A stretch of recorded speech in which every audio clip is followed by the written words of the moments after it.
warahmatullahi wabarakatuh. Waalaikumsalam warahmatullahi wabarakatuh. Selamat pagi anak-anak. Bagaimana kabarnya hari ini? Apakah baik? Baik. Alhamdulillah.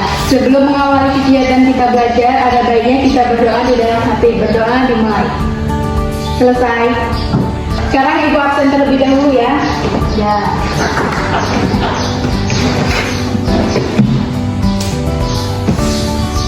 Maini hadir. Fahmi hadir. Baiklah, sebelum kita memulai pelajaran kita hari ini, ada baiknya kita melafazkan basmalah.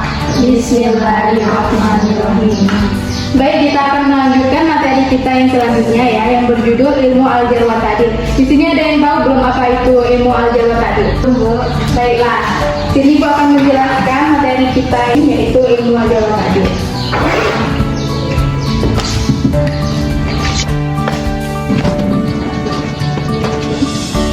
Nah, ini kita akan membahas ilmu al-jar wa ta'dil. Secara terminologi dan etimologi, al-jar merupakan bentuk dari kata bahasa Arab, yaitu jaringan ya jeringu yang memiliki arti cacat atau luka. Dan kemudian ta'dil secara etimologi dan terminologi, kata ta'dil itu berasal dari bahasa Arab juga, dari kata adalah yu'adilu yang berarti mengadilkan, menyamakan dan mensucikan.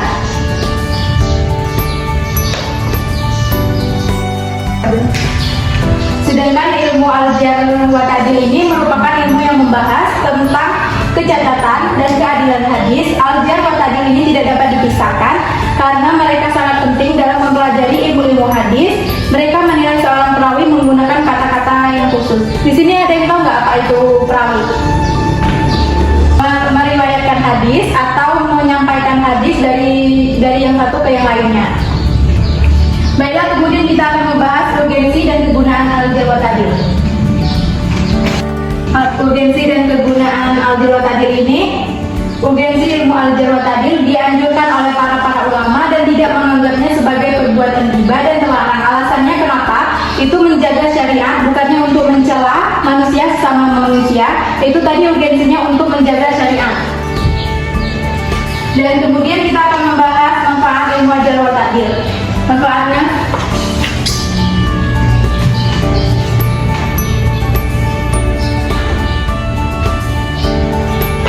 yang pertama, untuk menentukan kualitas. Untuk menentukan kualitas perawi.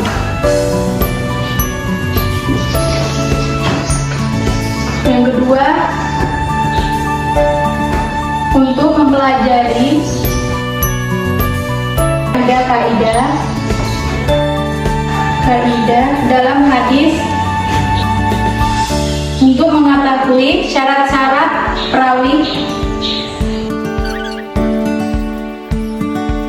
yang diterima atau ditolak.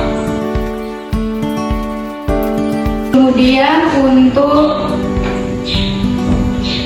menerapkan keadilan dan dobit dalam hadis.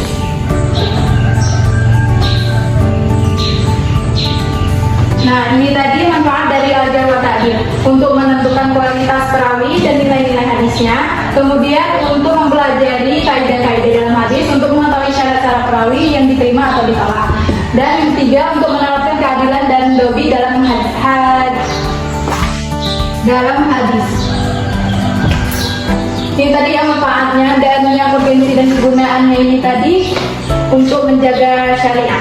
Al-jar ini tadi cacat atau luka, dan ta'dil itu mengadilkan, menyamakan dan mensucikan. Yang ilmu al-jar wa ta'dil artinya tadi itu membahas tentang kecacatan dan keadilan hadis. Ini tidak dapat dipisahkan karena mereka sangat penting dalam mempelajari ilmu-ilmu hadis. Mereka menilai seorang perawi menggunakan kata-kata yang khusus. Baiklah, dari yang Ibu jelaskan tadi, apakah ada yang ingin ditanyakan? Saya Bu. Baiklah. Yang ini apa pertanyaannya? Apa saja syarat-syarat ilmu al-jar wa ta'dil? Baiklah, di sini bagus ya pertanyaannya ini. Syarat-syaratnya, Ibu akan menjelaskan syarat-syaratnya. Ilmu al-jar wa ta'dil ini harus orang tersebut alim dan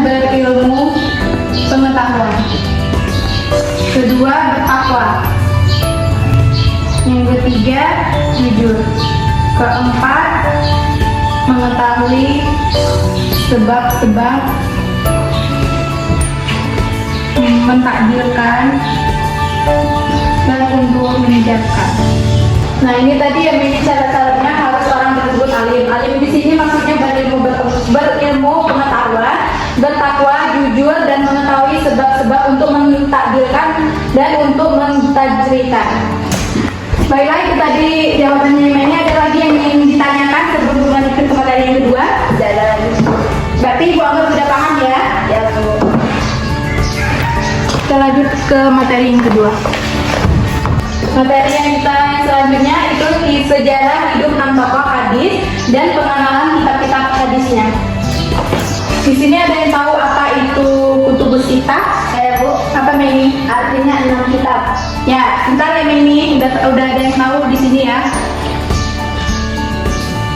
Kutubus sittah artinya itu 6 kitab ya. Baiklah, Ibu akan menjelaskan 6 tokoh hadis yang dimulai dari Imam Bukhari.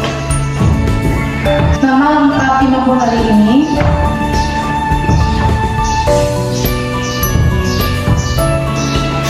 Nah, ini nama lengkap Imam Bukhari ini Muhammad bin Ismail bin Ibrahim bin Mughirah bin Barziba al-Jufi al-Bukhari ya. Ini nama lengkap Imam Bukhari. Terus lahirnya 13 Syawal 194 Hijriah. Dalam sebuah keluarga yang diberkahi, yang berhias ilmu dan takwa, ayahnya bernama Ismail.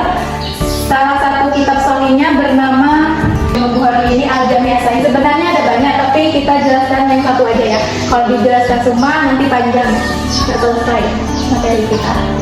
Kitab Sahih Bukhari ini adalah satu-satunya kitab yang sahih setelah Al-Quran. Terus yang kedua, Imam Muslim. Nah, ini nama lengkap Imam Muslim Abu Al-Husain Muslim bin Hajj bin Muslim Al-Qushairi Al-Naisaburi. Itu nama lengkapnya ya. Terus dilahirkan di Naisabur pada tahun 206 Hijriah dan dibesarkan dalam lingkungan keluarga berpendidikan yang haus akan ilmu hadis. Salah satu kitab sahihnya kitabnya Al-Jami' atau Sahih Muslim. Beliau adalah orang pertama yang baik dalam membuat sistematika penyusunan hadis. Yang ketiga, Abu Daud. Nama lengkapnya. Nah, ini nama lengkap Abu Daud Sulaiman bin Ash'ad bin Ishaq Ashir bin Sadat bin Amr bin Imran al-Azdi al-Syaibani. Itu nama lengkapnya ya. Dia dilahirkan pada tahun 202 Hijriah dan meninggal dunia pada 14 Syawal 275 Hijriah dalam usia 73 tahun. Salah satu kitab sahihnya yaitu Sunan Abu Daud. Sahih Abu Daud memuat sekitar 4.000 hadis, tetapi tidak semua hadis sahih. Ada hadis yang memiliki kualitas dhaif atau lemah. Yang keempat, Imam Tirmizi. Ini nama Imam Tirmizi Abu Isa Muhammad bin Isa bin Surah bin Musa bin Al-Darak Al-Sulaimi.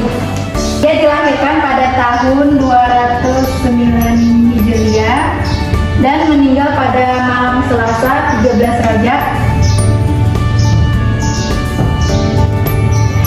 tahun 279 Hijriah di negeri Turmuzi. Salah satu kitab sahihnya yaitu Sunan At-Tirmidzi.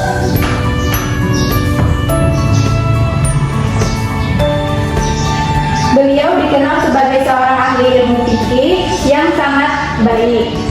Terus yang kelima, Al-Nasai. Al-Nasai.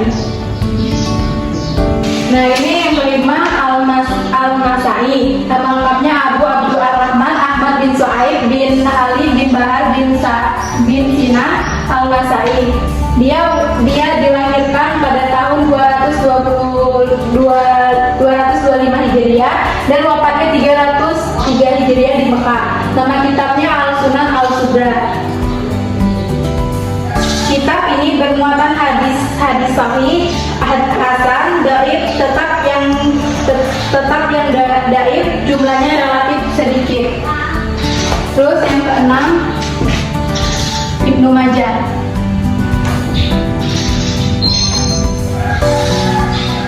Nama lengkapnya Abu Abdillah Muhammad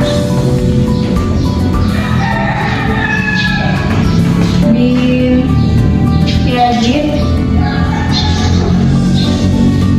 bin Majah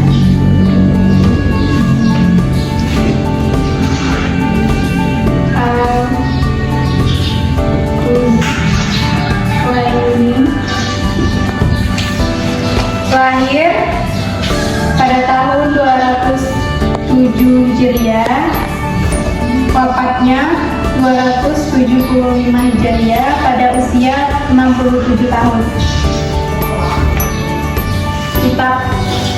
Kitabnya Kitabu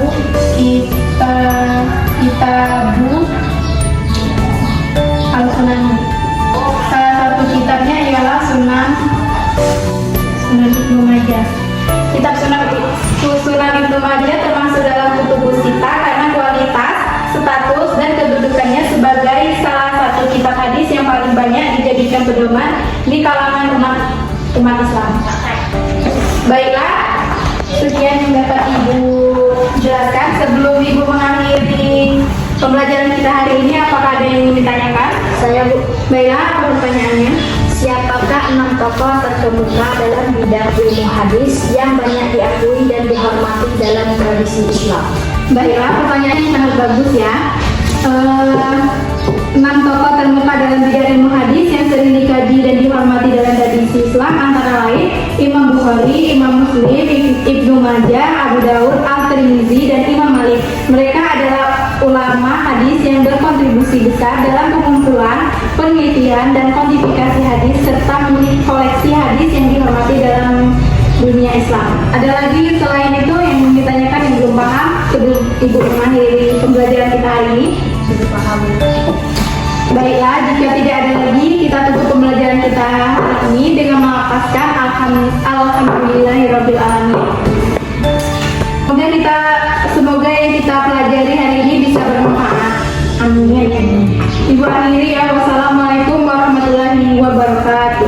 Waalaikumsalam warahmatullahi wabarakatuh. Ya, Ibu keluar duluan ya.